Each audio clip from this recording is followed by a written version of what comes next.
Fantastes, um conto de fadas, é um romance de fantasia do escritor escocês George MacDonald, publicado pela primeira vez em Londres em 1858. Então tem só 164 anos de publicação original. E aqui em minhas mãos a edição nacional, lançada em 2021 pelo selo Thomas Nelson Brasil, da nossa já conhecida HarperCollins, licenciado pela Vida Melhor Editora. A edição brasileira pela Vida Melhor conta com 287 páginas e um papel branco, fosco, bastante confortável à vista e de boa gramatura. As informações sobre esse tipo de papel não estão disponíveis aqui, mas o nome da fonte utilizada sim. Trata-se de uma fonte Odile que combina muito com o conteúdo do livro. A tradução é por José Fernando Cristófalo e o texto apresentado aqui é coeso e entrega uma fidelidade incrível ao material original, inclusive nas rimas musicais apresentadas. Falando um pouco sobre o autor, como de costume aqui no canal, o George MacDonald foi um escritor e poeta escocês. E bom, até então eu não o conhecia, até ter contato com este livro aqui. Confesso que um dos pontos cruciais que me levaram a querer lê-lo foi ter contato com um pouco de sua biografia. Ele é considerado um dos pioneiros da literatura de fantasia moderna e grande inspirador, uma espécie de mentor de conhecidos grandes escritores outros, como Lewis Carroll, que é o autor de Alice no País das Maravilhas, que certamente é uma história que todo mundo conhece. Além de contos de fadas, o MacDonald escreveu vários trabalhos de teologia cristã, incluindo várias coleções de sermões. Seus trabalhos de fantasia foram grande inspiração para autores e filósofos como C.S. Lewis, que também é muito conhecido por nós todos, o Frank Baum e o Tolkien, além, é claro, do Chesterton e do Mark Twain, que são outros autores que, vez por outra, eu acabo lendo alguma coisa e aparecendo ou aqui no canal ou lá no nosso Instagram. E sim, se ele inspirou Lewis, Tolkien e Chesterton, é porque alguma coisa de muito especial existia ali nele. Eu pensei naquele meu primeiro contato, né? O prefácio desse livro disponibilizado, o prefácio disponibilizado aqui nessa edição brasileira, é de autoria do próprio Lewis. E para você sentir um pouco do peso desta publicação, o Lewis escreveu sobre sua primeira leitura de Fantásticas aos 16 anos. Ele dizia: naquela noite minha imaginação foi, em certo sentido, batizada. O resto de mim levou mais tempo. Eu não tinha a menor noção do que eu tinha feito e onde eu iria parar ao comprar Fantásticas. Olha só que pesado, que forte, né?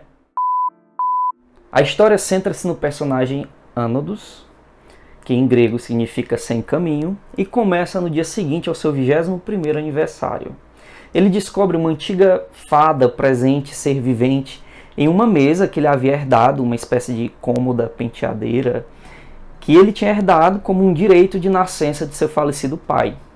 A tal fada lhe presenteia com uma visão do mundo das fadas. E a partir deste ponto, o personagem é envolvido para um mundo, digamos assim, onírico, no qual viverá aventuras que representam a sua caça por seu ideal de beleza feminina. Na história representada pela intrigante Dama do Mármore. Porém, mais do que aventuras, vamos percebendo diversas incursões no mundo interior do nosso protagonista, e estes detalhes são uma beleza a mais no livro. E é importante destacar o aspecto onírico do mundo das fadas, porque, assim como os sonhos, em vários momentos a história e os seus cenários podem parecer confusos, assim como os sonhos, cheios de detalhes, de cores, de sensações que são intensas, mas que, entretanto, você não sabe explicar muito bem, com a sua razão, de onde eles vieram e a que servem. E, sim, isso pode deixar muita gente confusa no começo. Eu fiquei em diversos momentos muito confuso na história, perdido mesmo. E o meu posicionamento, na verdade, foi o de não tentar explicar nada, mas apenas aproveitar aquilo que me era exposto de forma direta ou nas entrelinhas. Sim, de forma direta você vai se encantar com a capacidade imaginativa do autor em criar seres e cenários fantásticos. É tudo muito bonito, tudo muito vivo, eu posso dizer, tudo muito tentador, né? Com tantos detalhes descritivos que eu, por exemplo, nunca mais olhei para uma flor da mesma forma que antes de ler este livro. E talvez você tenha essa experiência, ou tenha tido já essa experiência ao ler este livro. A floresta apresentada no começo da história É um local tão vivo e incrível que não é possível não se enxergar naquele mesmo ambiente participando dos mesmos passos do protagonista na história. É no mínimo, um exercício incrível para a nossa capacidade imaginativa também. Além, claro, destes muitos aspectos diretos, eu pude perceber algumas informações nas entrelinhas, como que um sentido anexo em um segundo plano, e que certamente foram intencionais pelo autor. Aqui eu preciso falar sobre o início inocente, alegre e o olhar maravilhado diante de tantas descobertas. Era como se o nosso protagonista, o nosso personagem, experimentasse uma nova infância diante daquele mundo. E à medida que ele dava passos na história e no mundo das fadas, um processo de amadurecimento ia acontecendo. E assim acontecia também o despertar do seu olhar e do seu coração para outras realidades, além daquelas inicialmente experienciadas pelo protagonista na história. Até que ele faz aquilo que não deveria e uma sombra tenebrosa passa a acompanhá-lo desde então. E diante disto, o olhar do mundo ao seu redor muda e a relação das outras criaturas dali para com ele também muda. Onde quer que ele vá, a sua sombra ia à sua frente, né? Sempre à sua frente, como uma fiel escudeira, sempre presente, como algo de fora do personagem que comunicasse ao mundo ao seu redor sobre a pessoa quem ele era. E você sente este peso ao longo da leitura. Eu imagino existir aqui um sentido cristão para a leitura, ou melhor falando, ser necessário utilizarmos uma lente cristã para esta leitura, visto que o autor também é conhecido por seus sermões. Mas, sendo bem sincero, para a gente mergulhar nesse sentido, seria necessário um estudo muito mais aprofundado neste material do que esta minha simples resenha aqui. Por fim, eu quero dizer para vocês que não foi uma experiência fácil de leitura para mim, provavelmente porque requer uma dedicação de tempo diferente. Você precisa dispor do seu tempo e atenção completamente para a leitura da fantasia, para que você embarque completamente na história. Eu tentava ler como que de costume, né, nas filas de espera que a gente tem no dia a dia, e isto não funcionava muito bem, porque sempre aparecia uma distração, algo que ele distraía e tentava lhe roubar da leitura. O melhor momento mesmo era ler, ou tentar ler, antes de dormir, sem nada para me distrair. Um outro aspecto a ser considerado é que o livro já tem mais de 160 anos, desde a sua publicação original, e as características próprias da literatura daquele outro tempo estão presentes aqui, sem as facilidades e adequações comuns que estão presentes às histórias do nosso tempo, às quais nós já estamos mais acostumados.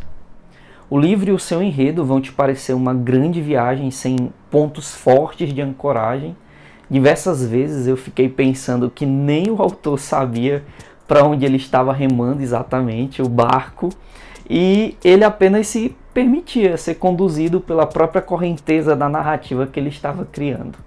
Se a minha pequena imaginação não é mais a mesma depois desta experiência, eu fiquei pensando como não teriam ficado os grandiosos Tolkien, Lewis ou Chesterton após ler esta maravilha.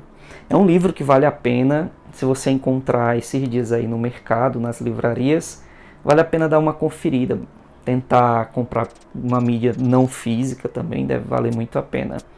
Mas como eu disse para vocês, não é uma leitura fácil e requer muita dedicação. O mundo fantástico descrito aqui, ele é fabuloso, para usar a mesma palavra, fantástica. É super descritivo. Eu fiquei assim maravilhado porque lendo outros livros de fantasia que foram escritos anos e muitos anos depois, você percebe como eles podem ter bebido desta fonte aqui. Sendo assim, é um livro, uma leitura essencial para todos aqueles que gostam da literatura de fantasia. E é isso, pessoal. Mais uma vez eu quero agradecer a cada um de vocês por ter assistido o nosso vídeo. Dizer que aqueles que gostaram, que possam curtir ou ajudar o nosso canal compartilhando o conteúdo com seus amigos, aqueles que vocês acham que vão gostar deste conteúdo. Nos vemos muito em breve, fiquem todos bem. Tchau!